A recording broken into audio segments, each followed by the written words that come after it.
আগামী ২০২৬ সালের জাতীয় সংসদ নির্বাচনে অংশগ্রহণের লক্ষ্যে জাতীয় নাগরিক পার্টি এনসিপি একটি কেন্দ্রীয় নির্বাচন পরিচালনা কমিটি গঠন করেছে। এতে দলের মুখ্য সমন্বয়ক নাসিরউদ্দিন পাটোয়ারীকে কমিটির প্রধান ও সিনিয়র যুগ্ম সদস্য সচিব ডাক্তার তাসনিম জারাকে সেক্রেটারি করা হয়েছে।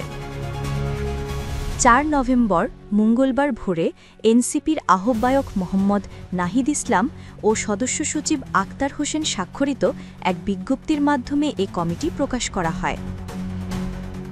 কমিটির অন্য সদস্যরা হলেন আরিফুল ইসলাম আদিব, মাহবুব আলম মাহির, খালেদ সাইফুল্লাহ, এহতেশাম হক, অ্যাডভোকেট আবদুল্লাহ আলামিন, আলাউদ্দিন মুহাম্মদ, অ্যাডভোকেট জাহিরুল ইসলাম মুন্না, অ্যাডভোকেট হুমায়রা নূর, সাইফুল্লাহ হায়দার ও অ্যাডভোকেট মুহাম্মদ তারিকুল ইসলাম।